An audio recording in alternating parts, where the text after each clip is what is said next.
सानिया, ये एक 13 साल की 8वीं क्लास में पढ़ने वाली लड़की है जिसे नई नई चीजों के बारे में जानना पसंद है।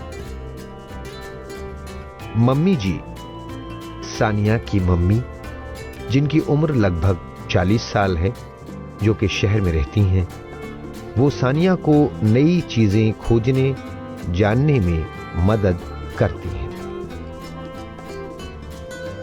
कबीर, सानिया का बड़ा भाई, जिसकी उम्र 14 साल है, वो 9वीं क्लास में पढ़ता है और सानिया को नई नई चीजें समझने में मदद करता है। हमने जाना बल क्या है, बल कैसे कार्य करता है, बलों के गुण, एक ही दिशा में लगाए बल जुड़ जाते हैं, एक बल दूसरे से बड़ा, छोटा या बराबर हो सकता है। बल वस्तु की गति बदल सकता है, आकृति बदल सकता है, दिशा बदल सकता है। बलों के रूप संपर्क बल, असंपर्क बल के बारे में। संपर्क बल मांसपेशीय बल, घर्षण बल। असंपर्क बल गुरुत्व बल, स्थिर वैद्युत बल, चुंबकीय बल। मम्मी, ये आप क्या कर रही हो? मैं इस थैले की पतली बारीक पट्टियों को काटकर इसकी जगह चौड़ी पट्टी सिल रही हूँ। लेकिन क्यों? ये पट्टियां मजबूत नहीं है क्या? मजबूत तो है, लेकिन इसे कंधे पर लटकाते वक्त इसकी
पढ़े।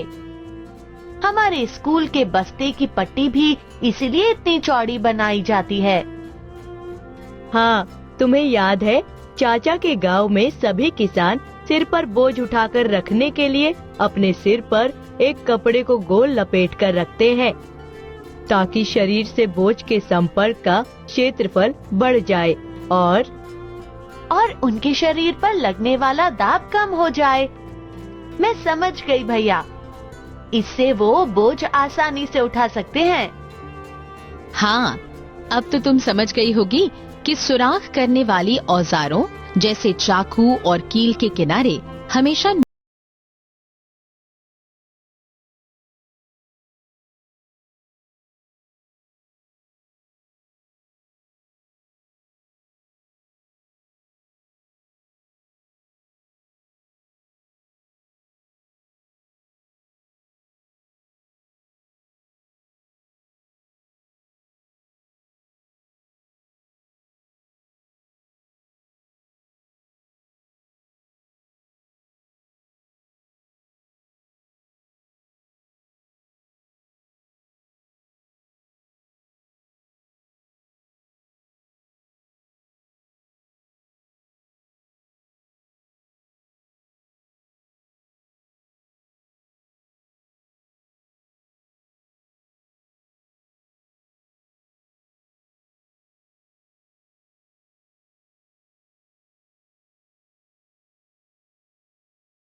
के छेदों से ऊपरी परत की तुलना में अधिक दूर तक पानी गिरता है।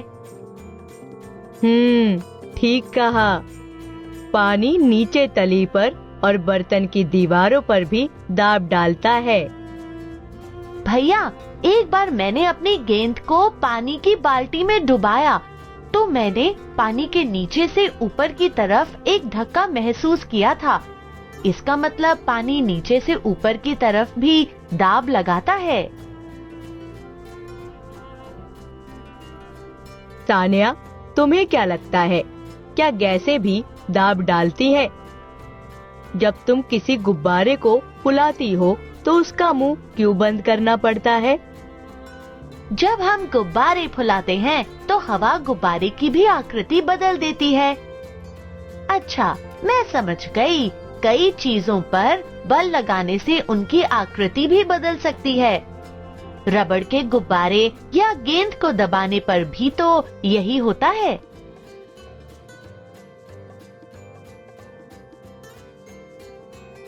ओह, मेरी गेंद! पकड़ो उसे प्लीज। इस गेंद पर तो कोई बल नहीं लगा, फिर भी इसकी चाल धीमी होती गई और बाद में रुक गई। ये कैसे? क्या इस पर भी कोई बल लग रहा होता है? हमारी पृथ्वी के चारों ओर भी वायु का एक आवरण है। इस वायु द्वारा लगने वाले दाब को ही वायुमंडलीय दाब कहते हैं। अच्छा, क्या हम वायुमंडलीय दाब के बारे में और भी कुछ पता लगा सकते हैं? अगर तुम्हारे घर के किसी कमरे में 2 खिड़की या दरवाजे हैं, तो क्या तुमने कभी ध्यान दिया है, अगर कोई एक खिड़की या दरवाजा हल्का सा खुला रह जाए और हम दूसरे खिड़की या दरवाजे को जोर से बंद करते हैं, तो दूसरी खिड़की या दरवाजा अपने आप खुल जाता है। क्या ये वायुमंडलीय दाब के कारण होता है? हाँ, बिल्कुल। वायुमंडलीय दाब हमारे अनुमान से भी कहीं ज्यादा है। इस बल के नीचे हम दबकर चिपक क्यों नहीं जाते? सानिया, इसके बारे में तुम्हारी विज्ञान पुस्तक में भी दिया गया है। तुम खुद इसके बारे में पढ़कर पता लगा सकती हो। अच्छा दोस्तों, क्या आप मेरी मदद कर सकते हैं? क्या आप पुस्तक में पढ़कर इस सवाल का जवाब दे सकते हैं? बताइए। सारांश, हमने जाना कि दाब क्या है। दाब उस क्षेत्रफल पर निर्भर होता है जिस पर बल कार्य करता है। ठोस वस्तुओं के अलावा द्रव्य और गैस भी दाब डालते हैं। वायुमंडलीय।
मम्मी, ये आप क्या कर रही हो?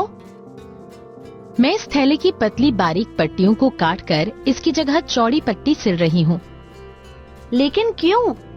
ये पट्टियाँ मजबूत नहीं है क्या? मजबूत तो है, लेकिन इसे कंधे पर लटकाते वक्त इसकी पतली पतली पट्टी मेरे कंधे पर बहुत ज्यादा चुभती है।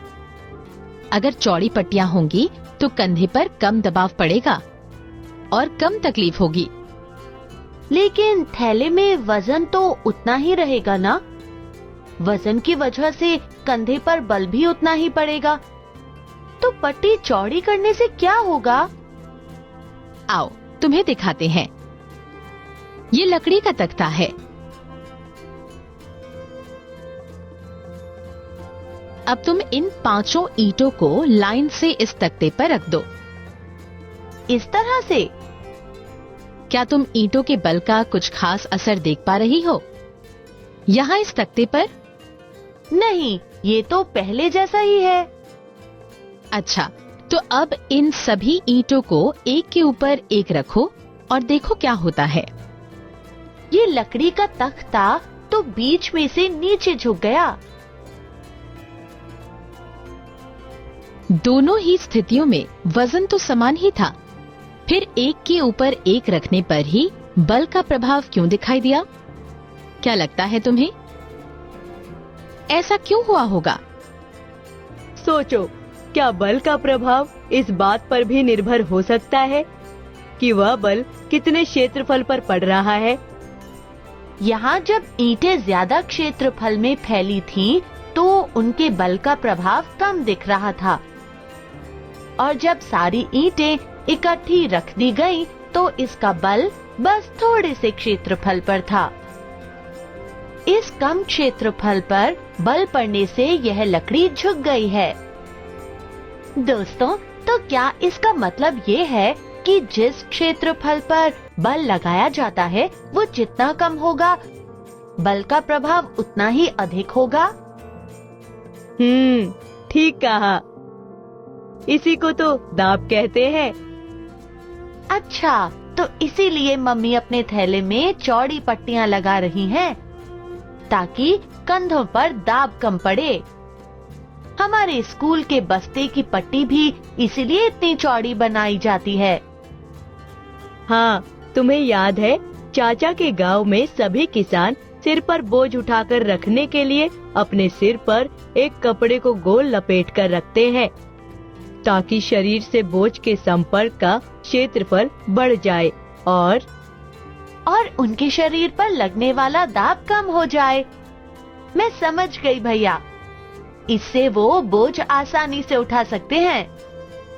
हाँ, अब तो तुम समझ गई होगी कि सुराख करने वाली औजार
भी बदल सकती है। रबड़ के गुब्बारे या गेंद को दबाने पर भी तो यही होता है।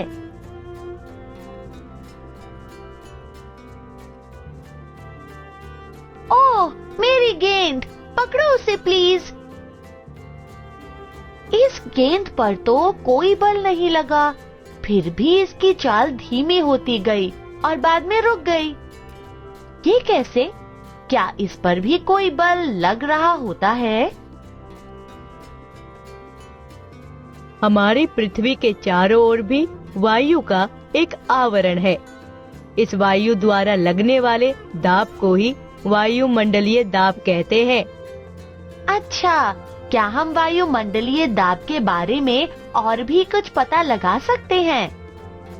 अगर तुम्हारे घर के किसी कमरे में 2 खिड़की या दरवाजे हैं, तो क्या तुमने कभी ध्यान दिया है, अगर कोई एक खिड़की या दरवाजा हल्का सा खुला रह जाए और हम दूसरे खिड़की या दरवाजे को जोर से बंद करते हैं, तो दूसरी खिड़की या दरवाजा अपने आप खुल जाता है। क्या ये वायुमंडलीय दाब के कारण होता है? हाँ, बिल्कुल। वायुमंडलीय दाब हमारे अनुमान से भी कहीं ज्यादा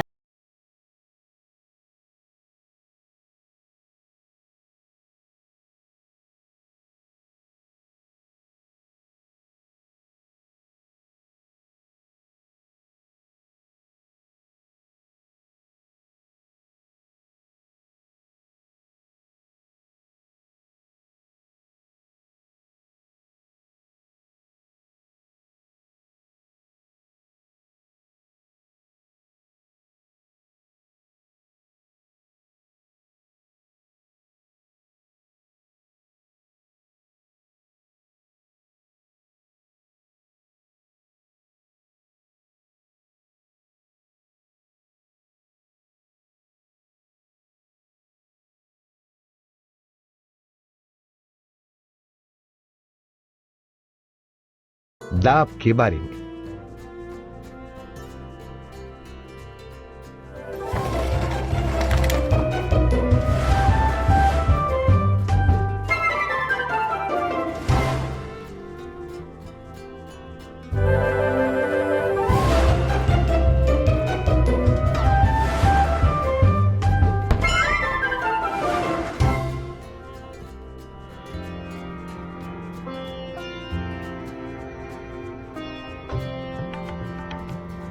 सानिया, ये एक 13 साल की 8वीं क्लास में पढ़ने वाली लड़की है जिसे नई नई चीजों के बारे में जानना पसंद है। मम्मी जी सानिया की